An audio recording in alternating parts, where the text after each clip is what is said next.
Hey guys, I'm John P. On today's episode, all the updates about our production studio. Welcome to Geek Beat.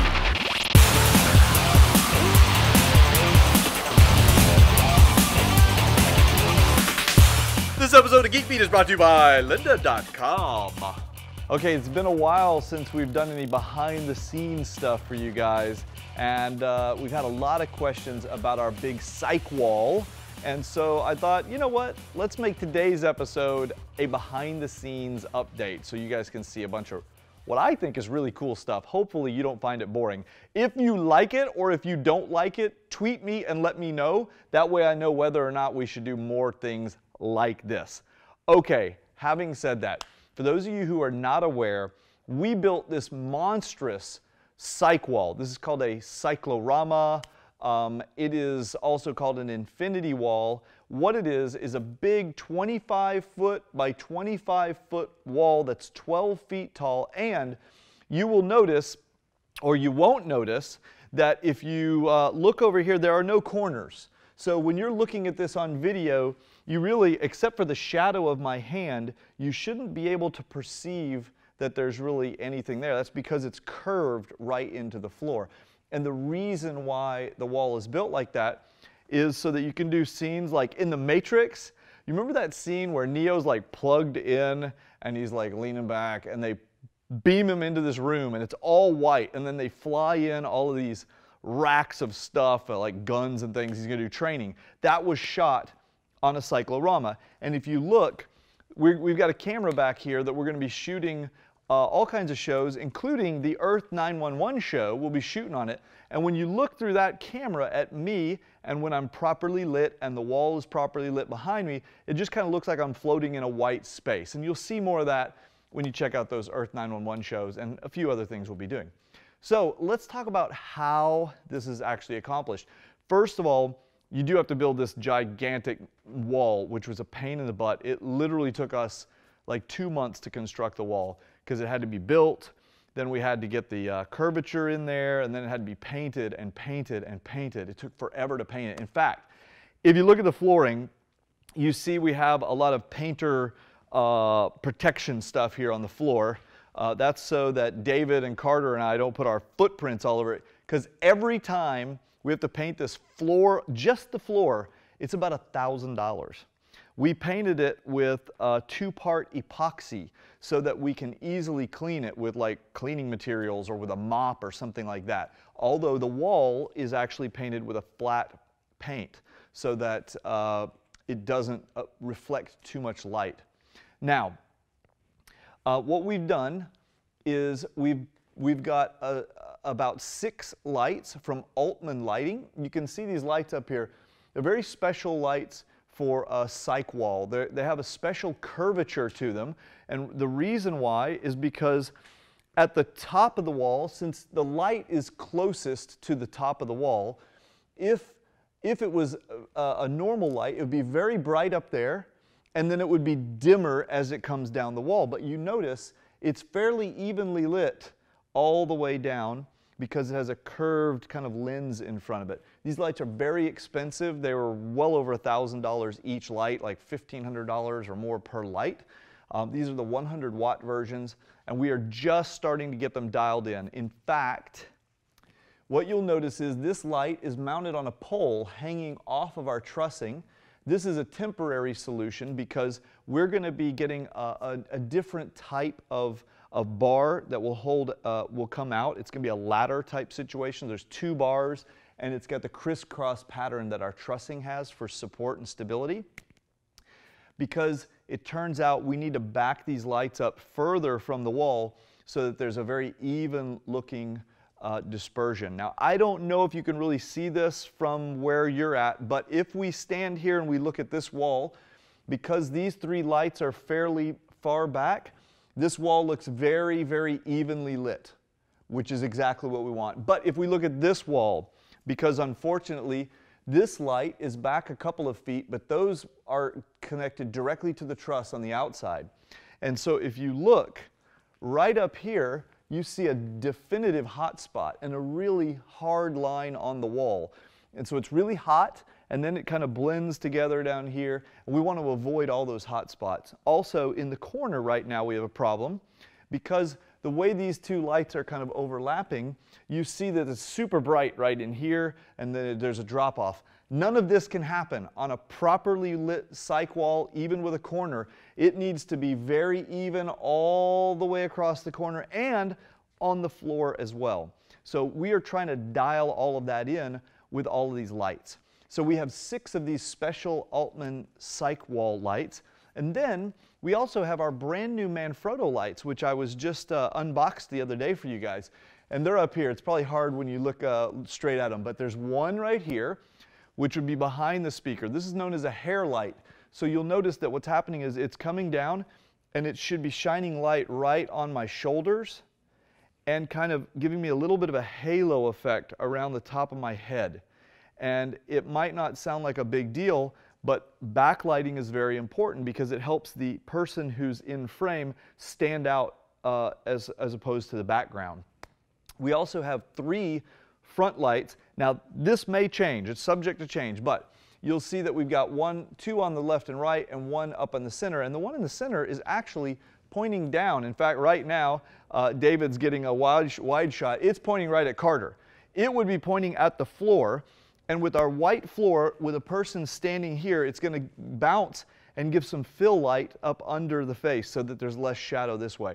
You wouldn't think there's so much that goes into this lighting, but this is what we are doing when we're not making content. We're preparing to make content. We're setting the stage. Okay, now, you may say to yourself, that truss is pretty high up there.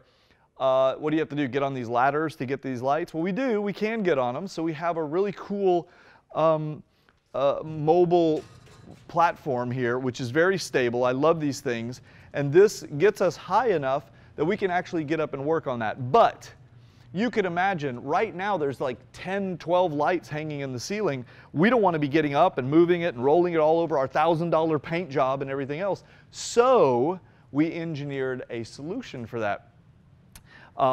What we did was we hung our rig on a mobile platform. So we've got 4 electric hoists up in the ceiling, and our electrician Keith brought them back here and powered them up with this particular custom-made box. So what we have are 4 different motors, 1, 2, 3, and 4, but we obviously want them all coming and going at the same time. So we can raise or lower them. These switches control the 4 motors, and there's a downward position, a center off position, and an upward position. They correspond to going up, down, and not going anywhere. So what we'll do is we're going to put all 4 of these down, and then this is the power. When I flip this, the whole truss is going to go down. So here we go.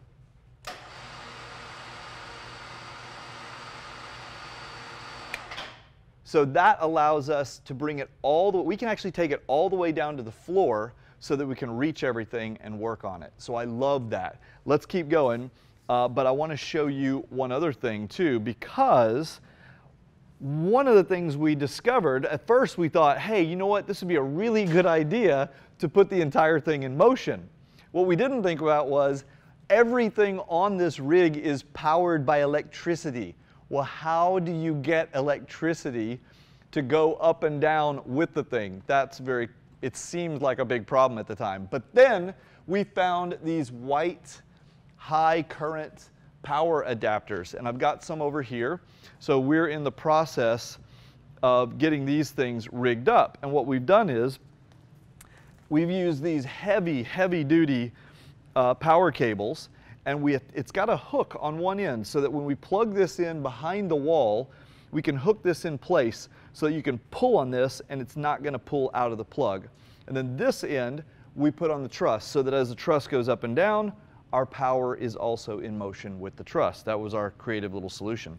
Now what we also did was on the back of our cyc wall, we have a 4 light switch panel. And what we're able to do is each one of these will be plugged into a different outlet, each corresponding to its own light switch. So we can either use DMX controls, which, come over here. This is a DMX controller right here. This is a DMX controller that Monoprice sent us, and actually it's fantastic. We really like it. What it allows us to do is it allows us to bring the, we can do all kinds of things. If you watch the cyc wall here, we can change the color of the cyc wall, and we can bring the power and the lighting up and down, etc., which is really cool. Or, so we can control them with a DMX controller like that, or we can flip a light switch and turn the whole thing off. So that's really nice.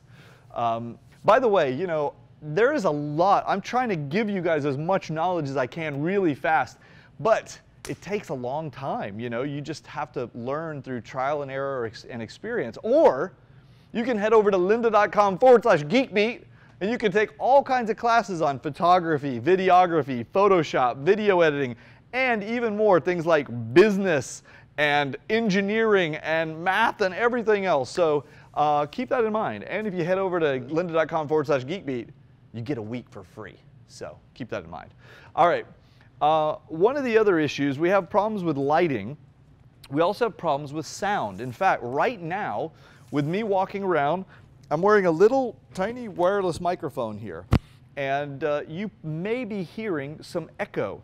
That's because we have all these large, flat surfaces for sound to just bounce off of. So what we want to do is find a way to cut that sound down, especially when we're on our set. And I'm going to show you some stuff we're doing on the set here in a minute. But even if we're out here shooting, if I'm standing over here and we're getting all kinds of echo, wouldn't it be nice to have something in front of me that could absorb the sound? Well, that's what we're building right now. In fact, we've got one of them done. We're building two of these. This is a mobile wall that's going to be used for sound baffling.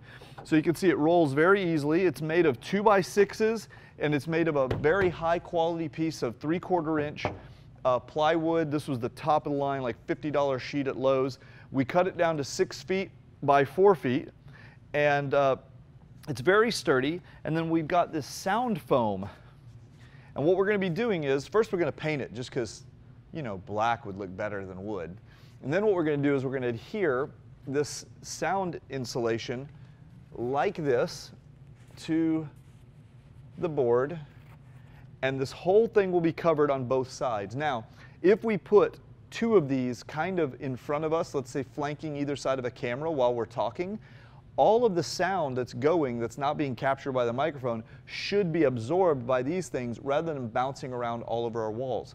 So the fact that we have these mobile will really allow us to control the sound. And if you're wondering, well, just how much of a sound difference is it? Let's see. I don't know if the microphone will pick this up, but let me try a little test. Carter, you have to tell me if they can hear this or not.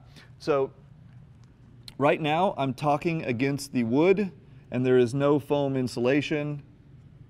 And now I'm talking against the foam insulation. Can you hear the difference? Yeah, it's pretty dramatic, right? Yeah. So you can see now why we did that. In fact, we bought $1,000 worth of this foam, which we're going to be putting all over the place in here in addition to our mobile walls so that we can really improve the sound quality. We do this for you guys because we want to give you good content, but we also want to do it as professionally as we can so it's pleasing to watch and listen to and all that stuff. And I know it's more pleasing when Callie's on here than me, but hey, you know. All right, so let's talk a little bit about some of the changes that we've been making to the set. First of all, we are going to be working on a backdrop for the Geek Beat set for the daily show and the live show. And that's coming up after we get the sound stuff completed.